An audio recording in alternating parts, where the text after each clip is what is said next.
Et vous faites bien de toujours nous suivre. Tribune politique, je vous le disais, c'est l'actualité de la journée. L'Assemblée nationale qui concrétise les recommandations issues du dialogue politique tenu à Cotonou les 10, 11 et 12 octobre dernier.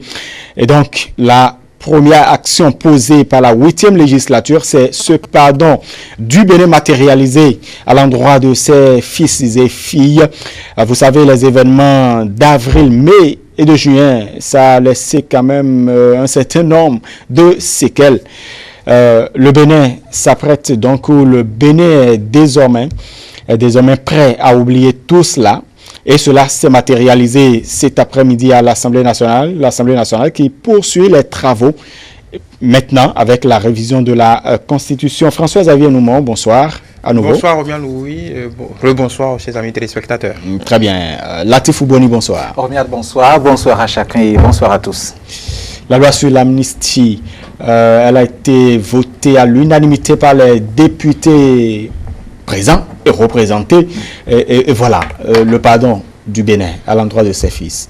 Non, je pense que pour les députés, il n'y avait vraiment pas d'autres issues. En fait, je ne voyais pas quelqu'un qui se mettrait, on va dire, en travers de cette volonté quand même commune, on va dire, d'aller de l'avant. Une volonté notamment exprimée par les acteurs politiques eux-mêmes à l'occasion du dialogue politique. Et donc, c'était une volonté qui contraint tout le monde déjà, mais est-ce que contrainte il y en a? Non, parce que de toute façon, c'est une volonté commune. Et l'épisode auquel ça nous renvoie a été un épisode extrêmement, on va dire, éprouvante, à la fois pour les politiques, pour la population et pour tout le monde. Et donc, quand il nous est donné, nous Béninois, de nous projeter. C'est vrai que vous ne voyez pas tout de suite ce qui se présente à l'écran. Vous pouvez imaginer vous voyez déjà sur votre petit écran ce que cela a coûté au Bénin, aux Béninois et aux gouvernants, ces casses, ces actes posés, ces violences qui ont donné ces dégâts. Et le Bénin, grâce tout de même à la volonté exprimée à l'issue donc de ce dialogue politique, le Bénin a décidé d'oublier tout ça. Oublier tout ça, surtout ce qui nous tient à cœur, nous Béninois, tout acteur confondu, c'est notamment la volonté d'aller de l'avant. Oublier, c'est, on va dire, savoir profondément pardonner. Et quand c'est l'État qui pardonne, c'est agréable. Ceci dit, c'est pas, on va dire, c'est pas une caution pour la récidive, non. Mais c'est tout de même qu'il faut qu'on revienne au dialogue politique où à la fois l'opposition, les centristes, si centristes il y en a visiblement, mais la mouvance, tout le monde voulait quand même qu'on puisse faire quelque chose, histoire ce que nous ne soyons pas bloqués dans ce passé-là qui a été douloureux. Donc effectivement, à partir de ces éléments-là, le Parlement, le Palais des gouverneurs n'avait pas de choix. Il fallait faire quelque chose et vite faire la chose. Je pense que le vote de cette loi n'était qu'une injonction qui, on va dire, était déjà dessinée. François-Xavier Noumon, quelle est la portée de cet acte posé aujourd'hui au Parlement? Une portée symbolique très forte, simplement. C'est un signal, un message que la nation tout entière envoie à ses fils et filles qui ont pu s'égarer le temps de quelques semaines de la légalité. Aujourd'hui, c'est un appel à aller de l'avant. Il ne pouvait en être autrement, simplement parce que depuis le 10 octobre, nous sommes dans un processus qui va vers son épilogue. C'est la matérialisation d'une envie, comme Latif le dit, d'une envie collective, une envie de la nation. Et je pense que, avant toute chose, il faut quand même saluer la magnanimité du chef de l'État, simplement parce que il a eu des propositions sur la table. Il pouvait choisir d'aller dans le sens du respect de la loi, le respect strict, et laisser libre cours aux procédures qui étaient en instance. Mais je pense que, comme il a dit, et je m'en réfère toujours à ce discours fondateur, hein, le premier jour des travaux du dialogue national, il a eu des mots forts qui laissait déjà transparaître sa disposition, la disposition de la classe ou la classe politique, voilà, de la partie de la classe politique qui se réclamait de son action à passer à autre chose et pouvoir permettre à ceux qui le veulent bien, parce qu'il ne faut pas oublier qu'il y en a toujours qui veulent se mettre en marge, hein, de la dynamique, hein, de cette dynamique nationale quand même et collective et partagée par les populations. Je pense aujourd'hui que ce soir, ce sont les populations qui seront le plus soulagées, simplement parce que ce qui a été exprimé lors de ce dialogue national, hein, par les partis en présence, mouvance et opposition, vient d'être matérialisé. Je dois saluer la célérité des députés et ils ont su tenir parole dans un temps. Je me rappelle encore du discours, de la prise de parole, hein, du président de l'Assemblée nationale à la présidence, aux côtés du chef de l'État, quand il recevait la conférence des présidents, non seulement la conférence des présidents, mais on recevait le comité des experts. Le président de l'Assemblée nationale faisait presque une déclaration solennelle promettant au chef de l'État et à l'ensemble, hein, de la classe politique que les députés de la représentation nationale allaient se saisir très vite et aller au bout des choses très rapidement. On peut dire à cette heure de ce 31 octobre, une date symbolique qui va rester.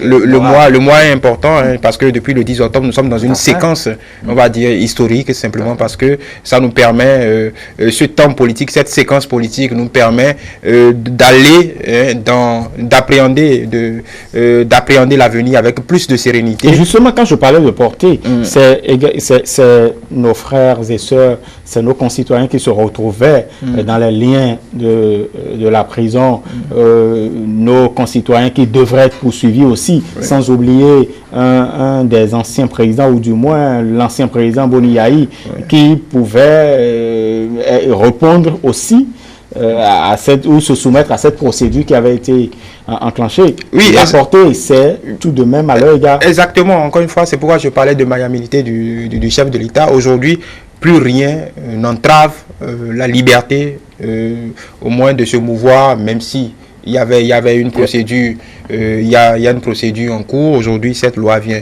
mettre fin à toute chose sous réserve de la promulgation du chef de l'État, de la loi par le chef de l'État, encore que, étant donné qu'il a donné son oui, sans préalable et sans hésitation, je pense qu'il ne devrait pas avoir de problème dans ce sens. Donc je pense que c'est un message, hein, que le président Yahi Boni devait recevoir. C'est un appel à ce qu'il rejoigne quand même la communauté nationale. Il y a tout de même, puisque vous parlez du président d'honneur du parti FCBE, l'une des revendications ou l'une de ses motivations pour le parti FCBE conduit par le secrétaire exécutif national Paul Longpé à ses assises, c'était la libération, c'était aussi la libération de ceux-là qui se retrouvaient en détention parce qu'ils étaient liés aux événements des 1er 2 mai et également des événements d'avril et juin. Ah, tout à fait. L'une des victoires, l'un des éléments effectivement au sorti du dialogue politique que la FCBE a brandi, en tout cas Paul Longpé et ses pairs ont brandi, c'est leur proposition et il se plaisa d'ailleurs le rappeler, la loi de l'amnistie. Donc effectivement aujourd'hui, non seulement que c'est un élément qui, on va dire, leur donne raison pour avoir pris le risque pour certains et le pari de participer pour d'autres, en tout cas le pari de participer à ces rencontres-là du dialogue politique. Et donc effectivement, qu'on assiste à imaginer qu'au bout donc du processus, qu'on ait rejeté leur proposition, quand même ça aurait pu donner caution à ceux qui quand même à un moment donné les critiquaient leur participation au dialogue politique. Ils ressortent en fait, on va dire, renforcés, un peu peut-être on va dire davantage crédibilisés par rapport à leur participation de toutes les façons. Est-ce à dire que il y a également d'autres formes modernes de lutte pour obtenir des choses? Non, bien évidemment, vous n'êtes pas il n'y a pas que, on va dire, il n'y a pas que l'extrême violence dans l'expression et même dans les actions pour obtenir. D'ailleurs, ça n'a jamais, on va dire, ça n'a jamais donné de bons résultats, la violence. Et donc, effectivement, dans une république régie par les lois, il y a forcément des issues sans aller par la violence. Il y a des moyens, en tout cas, d'obtenir des résultats. Il y a des moyens, on va dire, de se parler, même dans l'extrême désaccord. Il y a des moyens d'exprimer son désaccord et même de parvenir à changer l'autre, de demander et obtenir pour utiliser vos mots. Effectivement, ça, la participation de FCBE, de Paul Longpin, l'a prouvé. Et aujourd'hui, effectivement, c'est une issue qui, quand même, couronne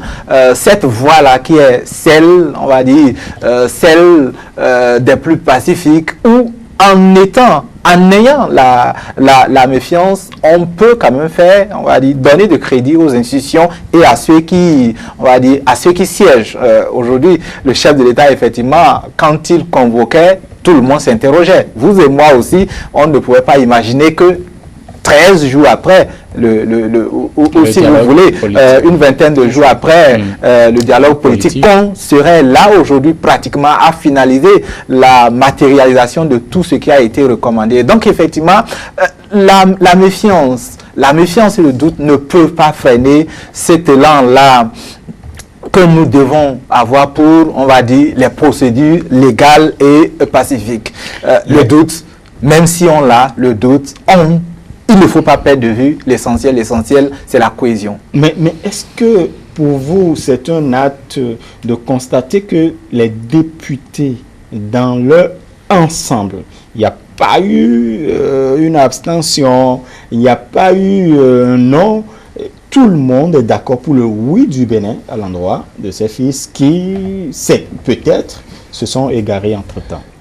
C'est simplement le signe que tout le monde est d'accord pour que la cohésion nationale, la paix règne, afin que le développement s'amorce et le développement puisse se déployer dans toutes les contrées du Bénin de la façon la plus harmonieuse possible. Donc il ne pouvait en être autrement. Et encore une fois, je reviens au discours du chef de l'État à l'ouverture du dialogue national, où il appelait aussi directement son camp à se regarder en face et à faire preuve de volonté, de dispositions nouvelles pour pouvoir essayer de parvenir à pas une forme d'unanimisme sur la scène politique, mais quand même arriver à concéder concéder quand même à ceux qui se réclament de l'opposition une part de, je ne vais pas dire de souveraineté, et leur permettre quand même de pouvoir faire passer leurs idées, de pouvoir discuter tout simplement et de faire prévaloir de ce qu'ils pensent eux de ce qui devait être la pratique de la chose politique dans notre pays. Donc moi, ça ne m'étonne pas que les députés qui se réclament, les députés qui se réclament de la majorité de l'action du président Patrice Talon puissent traduire cela dans leur vote à l'unanimité. Il n'y a rien d'étonnant, simplement c'est une majorité qui est derrière son leader, son chef. Ce n'est pas une caisse de résonance, comme certains le clament. Même s'il y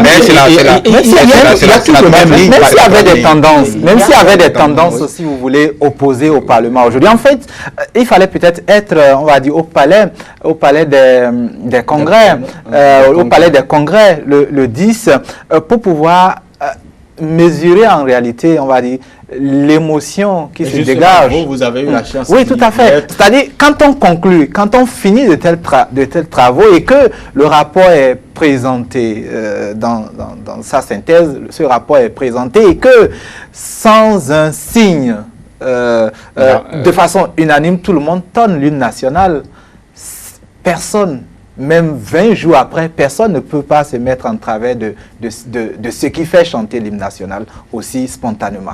Donc je pense qu'il n'avait pas le choix. il fallait que l'on vote cette loi-là à 83 présents ou représentés.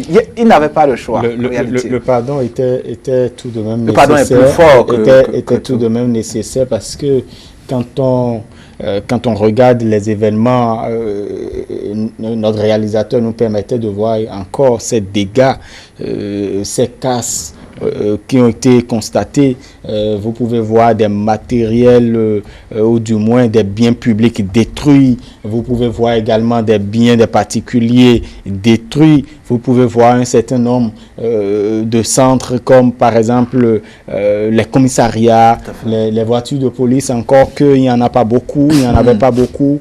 Et aujourd'hui, on tourne la page. Le Bénin est en train d'amorcer une autre forme d'histoire. Oui, encore une fois, je pense que c'est la portée réelle de ce qui s'est passé ce soir demeure cet appel de la communauté nationale encore une fois à ceux qui ont pu s'égarer. Et je reviens encore au sort de l'ex-chef d'État, le président Yahi Boni. Je pense fondamentalement qu'aujourd'hui, que ce soit lui ou le parti dont il est président, FCBE, le parti dont il est président d'honneur, ont aujourd'hui un rôle à jouer. Et je pense que c'est le message le plus important. Il n'y a plus d'entrave à sa liberté, il n'y a plus aucune affaire qui pende comme l'épée de Damoclès sur sa tête.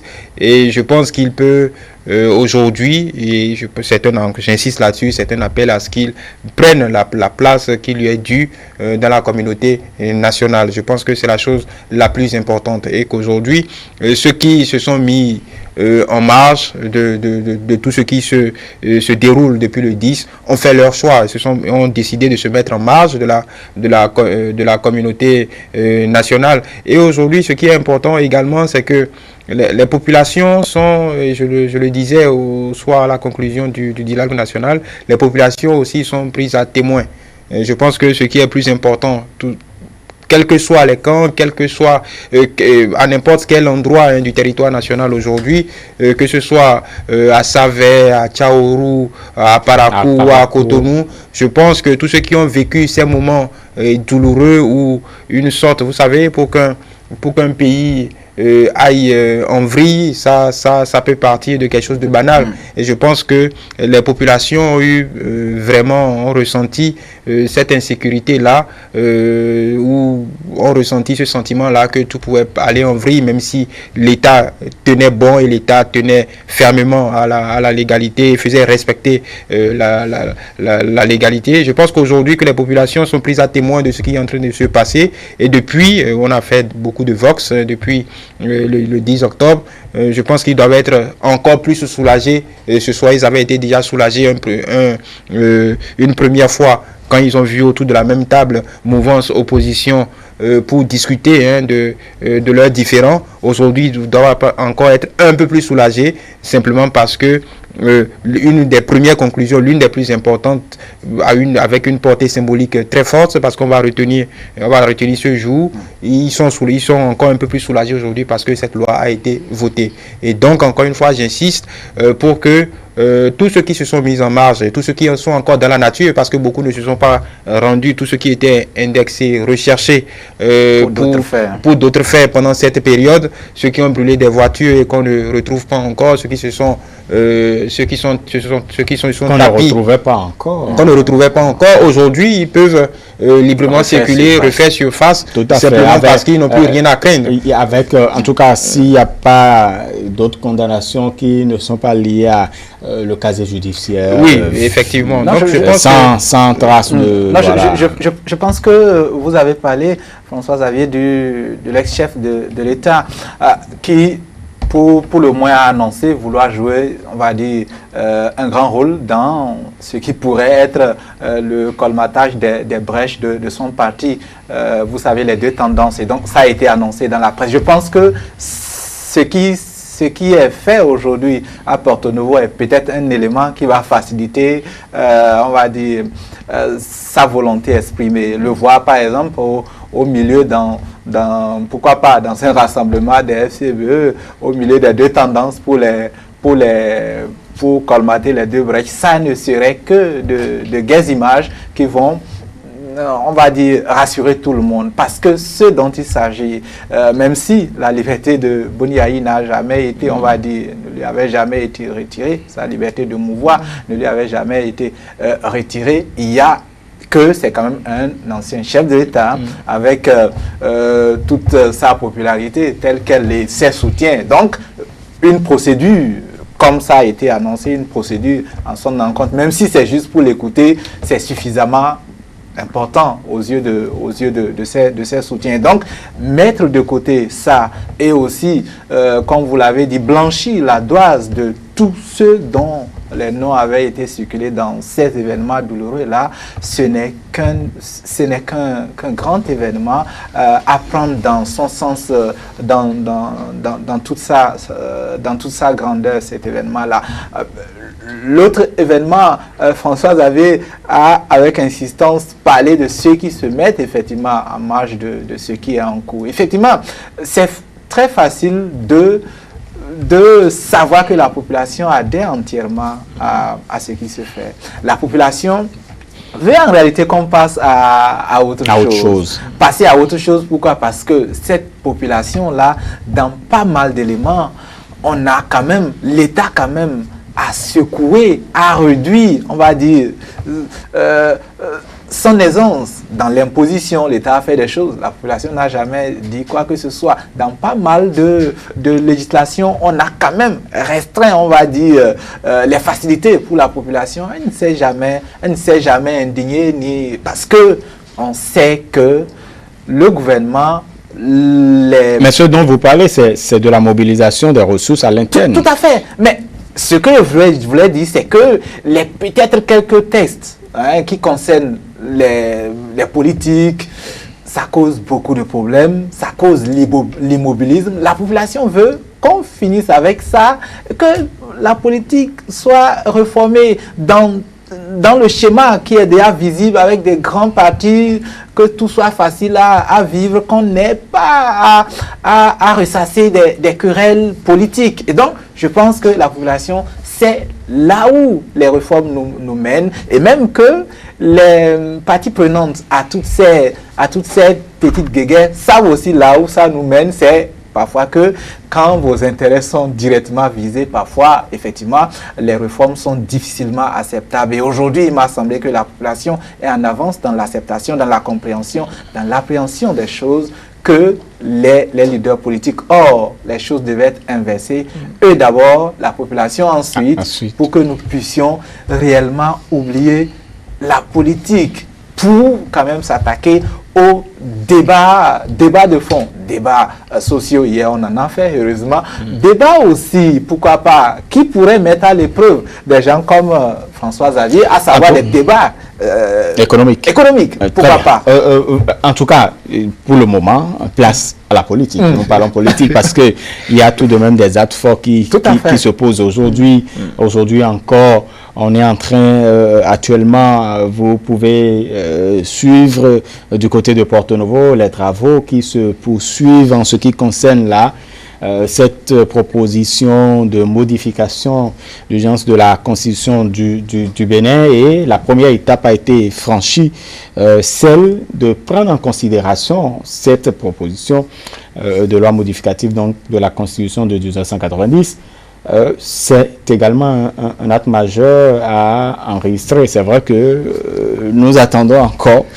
Oui, nous attendons encore toute une procédure. Oui, nous attendons encore les derniers développements de cette actualité-là. Mais pour en revenir toujours à la question de l'amnistie, je pense que la prise en considération d'abord. Oui, la prise en considération. Je pense que l'Assemblée nationale, comme le président l'a évoqué, l'a déclaré solennellement au palais il y a quelques jours, l'Assemblée nationale déroule son agenda tranquillement avec célérité, clairvoyance, et puis voilà, il n'y a pas pour moi, il n'y a pas de surprise en la matière. Le président l'avait dit solennellement en prenant à témoin les autres présidents d'institutions, le chef de l'État. Mais tout de même, on s'attendait à 63 63. Non, là, on est parce que le véritable débat... on a 83. Oui, le véritable débat... Je parle de la prise en considération. Oui, une fois encore. Le véritable débat sera sur les articles, les amendements. Tout à fait. Je parle d'abord de la première étape. Non, la première étape. Je parle d'abord de la première étape. Je pense qu'on parlait de la Constitution aujourd'hui, c'est comme pratiquement faire le débat de la loi sur l'amnistie. Parce qu'en réalité, d'où est partie l'idée, une fois encore, le dialogue politique. Qu'est-ce qui pousse en réalité à faire ce travail-là? Une fois encore, ce sont les recommandations transformées en loi. Donc, je pense qu'on est dans une prise en compte de révision en réalité pour se conformer à ce qu'a voulu le dialogue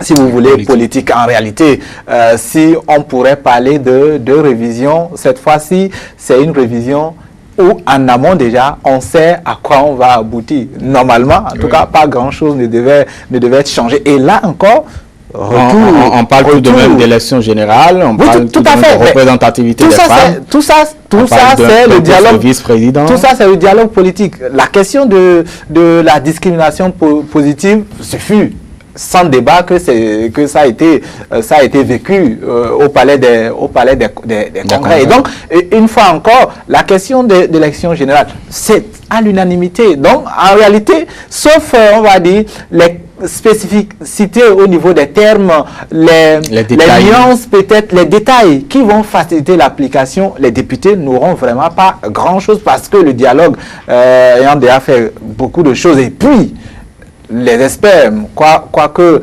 certains puissent en dire, les experts quand même ont déjà traduit ces attentes-là du dialogue politique dans l'expression de la loi. Donc je pense qu'il n'y a vraiment pas grand-chose. Et puis, il ne faut pas vouloir d'une chose et son contraire, ou plutôt faire de l'hypocrisie. Moi, je ne voyais pas un honorable député normal, après avoir vu ce qui s'est passé au palais des gouverneurs, une fois encore, au palais des congrès, pardon, une fois encore, c'est vrai que venir voter contre, ça serait vraiment être contre le bon sens en réalité.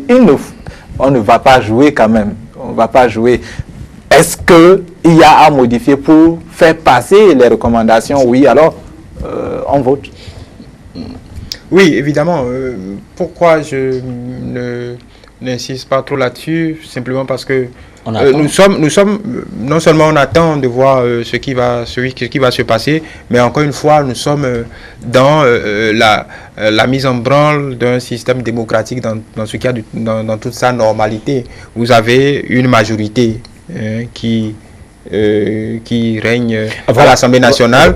Il est tout à fait normal, il serait surprenant que la majorité aille... Vous permettez, les travaux du dialogue politique se sont tenus. Vous avez quand même appris l'une des revendications d'un certain nombre de personnes, c'est l'Assemblée nationale, que l'Assemblée nationale n'existe plus. On a eu les travaux du dialogue national. S'il n'existait pas, s'il n'y avait pas de parlement, de la 8e. Oui, justement, vous avez parfaitement justifié là l'absurdité de cette, je ne sais pas comment on va dire, cette fantaisie d'esprit qui consistait à dire, remettre en cause la légitimité de cette Assemblée nationale. Je pense que pour ne pas user de mots trop forts, je pense juste que c'est de la, on va dire,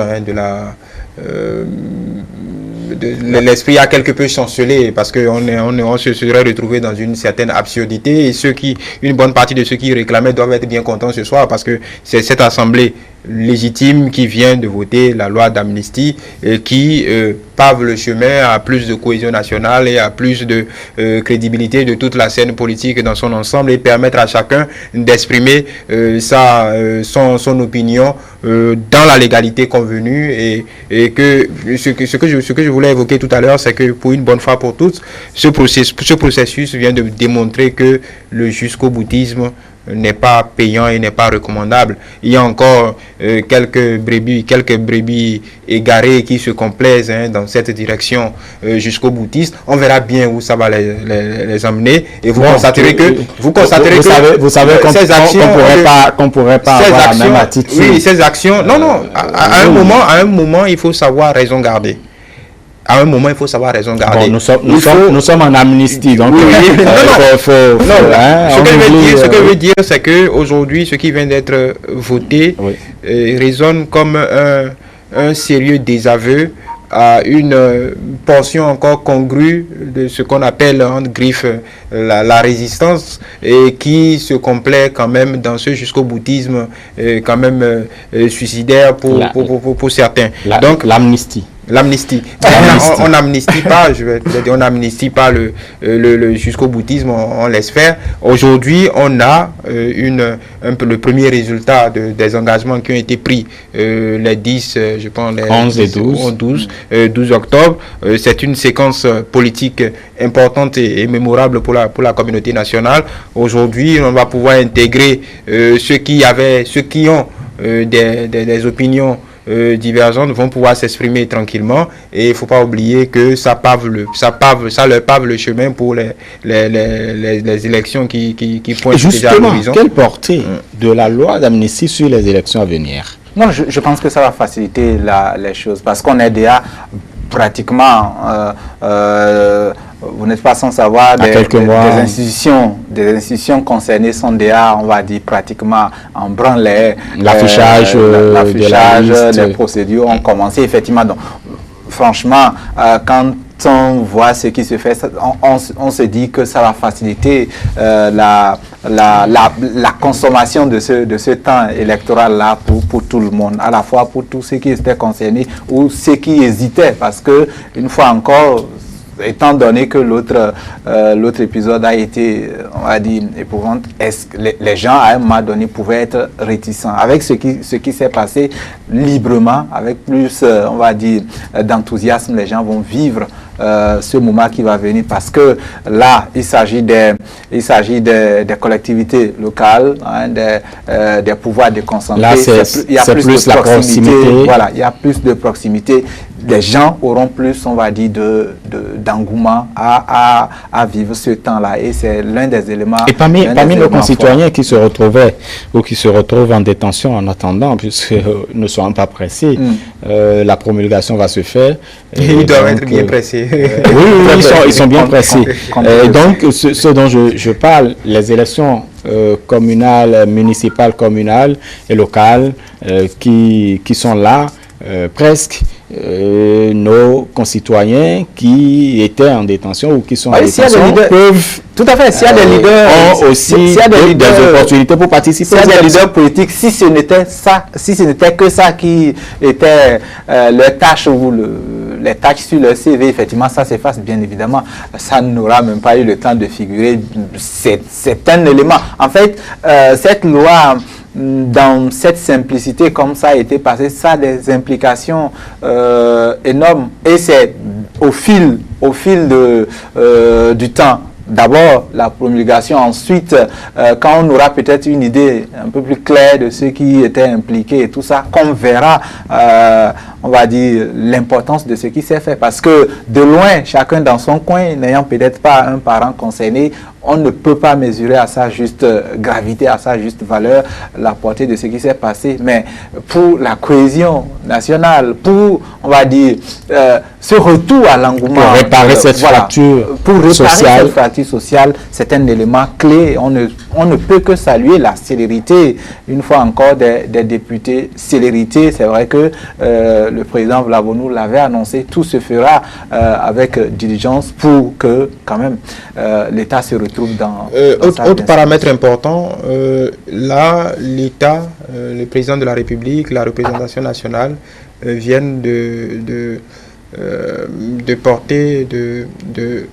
participer à la restauration de la confiance qui devrait exister entre les parties prenantes de la scène politique nationale. De toute façon, le chef de l'État jusqu'ici n'a jamais été pris à défaut sur une parole donnée. Je pense que toutes les fois où il a mis les cartes sur la table, toutes les fois où il a fait promesse, il a donné sa parole, ça a été respecté. La représentation nationale vient de faire de même. Et ce que je voudrais dire, c'est que c'est pour tous ceux qui se sont égarés, qui sont au-delà des frontières et qui ont d'aucuns qu'on appelle pompeusement voilà, qui sont qui se prennent pour des victimes de cabales politiques. Aujourd'hui, cette dose de confiance qui vient d'être prouvée, cette parole donnée qui vient d'être respectée, devrait les inspirer pour venir simplement se confronter à la justice de leur pays. Et pour peu qu'ils et on leur garantit quand même avec ce qui vient de se passer, il n'y a plus de raison pour se mettre en marge soi-même de la scène politique nationale. Et je pense qu'aujourd'hui le chemin est balisé pour qu'ils viennent très simplement se mettre en conformité avec ce que la justice leur demande, quitte à eux de se défendre avec les armes qu'ils ont. Aujourd'hui, la communauté nationale est prise à témoin, ils peuvent le faire et cesser pour peu qu'ils le veuillent. Aujourd'hui, c'est une question de volonté. Les garanties sont là et pour peu après que le chef, dans l'éventualité qu'il soit que leur culpabilité ait été prouvée et que le chef de l'État fasse encore preuve de sa magnanimité, parce que ce qui est recherché, j'en reviens toujours, je pense que c'est ce discours fondateur. Amnistie, non, là on parlerait de grâce présidentielle dans le cas où leur culpabilité aurait été prouvée. Donc je pense qu'aujourd'hui, il est de bon ton qu'ils saisissent cette perche qui est tendue et qu'ils fassent la preuve de leur statut de leader politique, puisque la plupart d'entre eux se réclament de cette statut, et qui viennent quand même participer apporter leur pierre à l'édification de notre nation. Donc aujourd'hui, je ne dirais pas que tous les compteurs sont remis à zéro, parce que on pardonne, on oublie, mais je pense que les stigmates resteront pour qu'on puisse, on n'oublie jamais totalement, et ça reste toujours un avertissement pour les années à venir, pour que ce qui nous arrange tous, c'est que ça ne se reproduise pas, que ça ne se reprenne jamais. Mais encore une fois, il est temps que tous ceux qui volontairement, et j'insiste là-dessus, se sont mis en marge de la communauté nationale puissent saisir cette perche. Nous sommes dans une séquence politique importante, qu'ils saisissent cette perche et qu'ils puissent se libérer un peu de leur geôle, comment on va dire, fictif, et qu'ils viennent vraiment donner du leur à l'édification de cette belle nation en construction qu'est le Bénin. Voilà.